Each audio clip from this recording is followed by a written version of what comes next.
പിന്നെ പിത്തം, വാദം ഡാർക്ക് എനർജിയുടെ സംബന്ധമായിട്ടുള്ള അസുഖമാണെങ്കിൽ പിത്തം വൈറ്റ് എനർജിയുടേതാണ്, അഗ്നി സംബന്ധമാണ്.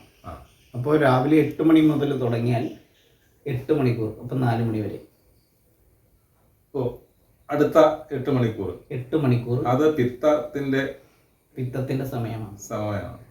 പിത്തം എന്ന് പറയുന്നത് എങ്ങനെയാ ഉണ്ടാവുക? അഗ്നിയാലാകുന്നു പിത്തം. വൈറ്റ് എനർജിയുടെ ദോഷമാണ്. ത്രിദോഷങ്ങളിലെ 2ാം സ്ഥാനക്കാരനായിട്ട് വൈറ്റ് എനർജി. വാദം ഡാർക്ക് എനർജി ദോഷവും പിത്തം വൈറ്റ് എനർജിയുടെ ദോഷവും. അപ്പോ അത് രാവിലെ 8 മണിക്ക് നമ്മൾ ദോഷം ആണ് പറയുന്നത്, ഗുണം പറയുന്നില്ലല്ലോ. ഗുണം നമ്മൾ പലതും പറഞ്ഞിട്ടുണ്ട്, പക്ഷെ ആളുകൾക്ക് ഇതുവരെ അത് ശ്രദ്ധിക്കാൻ പറ്റില്ല. ഗുണം പറയുമ്പോൾ കേൾക്കാൻ ആളുകൾ തയ്യാറാവില്ല. ദോഷം പറയുന്നതാണ് എല്ലാവരും ശൈലി. എല്ലാവർക്കും പരദോഷം പറയുന്നതും ദോഷം പറയുന്നതാണ് കൂടുതൽ താല്പര്യം. ഇത് പറയുമ്പം സൂര്യൻ ദോഷകാരകനായിട്ട് എല്ലാത്തിലും നന്മയുണ്ട് തിന്മയുണ്ട്. ഇത് പോസിറ്റീവ് നെഗറ്റീവും ഉണ്ട്. അപ്പോൾ ഈ നമ്മളുടെ വൈറ്റ് എനർജിയിലും ദോഷമുണ്ട്.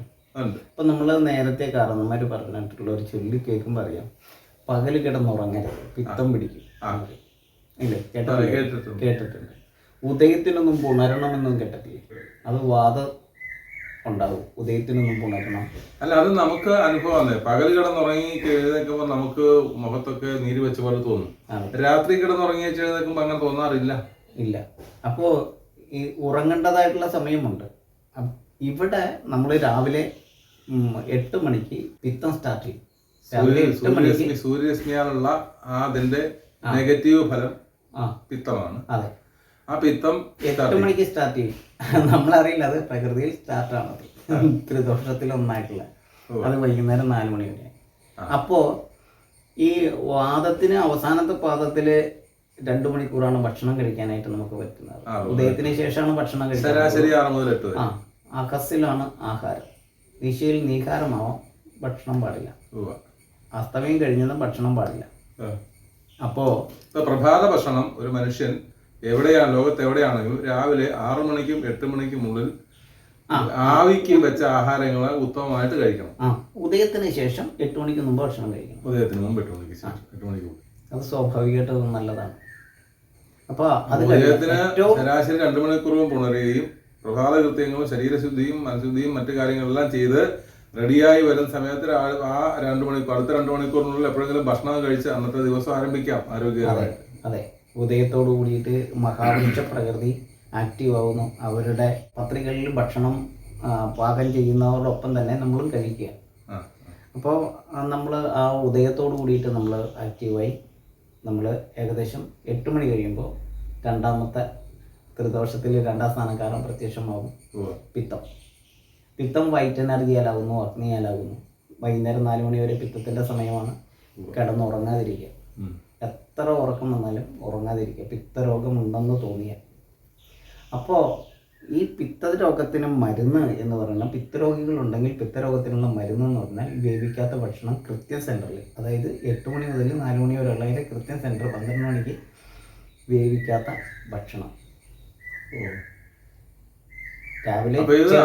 ഞാൻ ദിവസത്തിന്റെ കാര്യം ചോദിച്ചു, അങ്ങനെ ചികിത്സാ രീതിയും കൂടെ പറഞ്ഞു വരുന്നത്. അതായത് ഇത് മനസ്സിലാക്കിയാലാണ് ഇതാണ് ജനങ്ങൾക്ക് ഗുണം ഉണ്ടാവുള്ളൂ. അപ്പോൾ നമ്മൾ രാവിലെ 8 മണി മുതൽ 4 മണി വരെ നമ്മൾ പിത്തം പിടിക്കുള്ളൂ. അത് കഴിഞ്ഞ് പിത്തം വരില്ല ഒരു ദിവസം. പിത്തം നമ്മളെ അറ്റാക്ക് ചെയ്യാൻ പ്രകൃതിയുടെ കൃത്യം കണക്കാല്ലേ? ആ പിത്തം നമ്മളെ അറ്റാക്ക് ചെയ്യാൻ വരുന്നത് രാവിലെ 8 മണി മുതൽ 4 മണി വരെയുള്ള നമ്മൾ കിടന്നുറങ്ങുവാണെങ്കിൽ പിത്തം കയറി പിടിക്കും. നമ്മൾ ഈ പറയുന്ന സിലബസിൽ പെടാത്ത ഭക്ഷണം കഴിച്ചാലും പിത്തം കയറി പിടിക്കും. അപ്പൊ പിത്തം എന്ന് പറയുന്ന സംഭവം ശരിക്കും പറഞ്ഞാൽ ഈ 2 കൈക്കുള്ള ഭക്ഷണം, നല്ല കലോറിയുള്ള വേവിക്കാത്ത ഭക്ഷണമാണ് നല്ലത്. രാവിലെ ചൂടോടെയാണ് നമുക്ക് വാദത്തിനുള്ള മരുന്നെങ്കിൽ ഇതിന് വേവിക്കാത്ത, ചൂടുമില്ല തണുപ്പുമില്ലാത്ത. വണ്ടി ഓടിക്കുന്നതിനെ സംബന്ധിച്ച് നിയമവിരുദ്ധമായി വണ്ടി ഓടിക്കുകയാണെങ്കിൽ ക്യാമറകളും നിയമപാലകരും നോക്കി നിൽക്കുന്ന പോലെ അവർ ചാടി വീഴും എന്ന് പറഞ്ഞ പോലെ നമ്മളും ഫൈൻ അടിച്ചു തരും എന്ന് പറഞ്ഞ പോലെ നമ്മൾ ശ്രദ്ധയില്ലാതെ നിൽക്കുന്നെങ്കിൽ പിത്തം ഫൈൻ അടിക്കും. വൈകുന്നേരം 4 മണി വരെയാണ് ആ സമയം. ആ സമയത്ത് പിത്തരോഗികളാണെങ്കിൽ ഉറങ്ങാതിരിക്കുക. വേവിക്കാത്ത ഭക്ഷണം കഴിക്കുക. എന്തെല്ലാം കഴിക്കാൻ പറ്റുമോ അതെല്ലാം കഴിക്കുക. മാക്സിമം ഇലകൾ കഴിക്കുക, പഴങ്ങൾ കഴിക്കുക. കഴിക്കുന്നതും വേവിക്കാതെ എന്തെല്ലാം ഇലകൾ കഴിക്കാന്ന് പറഞ്ഞാൽ വേവിക്കാതെയുള്ള ഇലകൾ ഏതാ കഴിക്കാൻ? ഇഷ്ടം പോലെ കഴിക്കാൻ പറ്റുന്നതുണ്ട്. ഇഷ്ടം പോലെ കഴിക്കാൻ പറ്റുന്നത് ഓരോരുത്തർക്കും ഓരോ ഇഷ്ടങ്ങളുണ്ടാകും, കഴിക്കാൻ പറ്റും. അപ്പോൾ അങ്ങനെയുള്ള കുടകിൻ്റെ ഇലയൊക്കെ നല്ല രസമാണ്. അപ്പോൾ ഒരുപാട് ടൈപ്പ് ഉണ്ട്. അപ്പം നമ്മൾ ഇതെല്ലാം ഇട്ടിട്ട് വേറെ റൂട്ടിൽ പോയിക്കൊണ്ടിരിക്കുന്നതുകൊണ്ടാണ് നമുക്കത് പെട്ടെന്ന് പറയുമ്പോൾ ഉൾക്കൊള്ളാൻ പറ്റാത്തത്. എങ്കിലും മാക്സിമം കഴിക്കാൻ വേണ്ടുന്ന വെജിറ്റബിൾസ് കട്ട് ചെയ്ത് കഴിക്കുക. പേരക്കയൊക്കെ ധാരാളം കഴിക്കുക. ത്തിന്റെ അധീനതയിലുള്ള സമയത്തിന്റെ മധ്യഭാഗത്ത്, കൃത്യം മധ്യഭാഗത്ത് ഭക്ഷണം അങ്ങോട്ടും ഇങ്ങോട്ടും മാറരുത്. കൃത്യം 12 മണിക്ക് അത് കഴിച്ചു, അതാണ് സിലബസ്.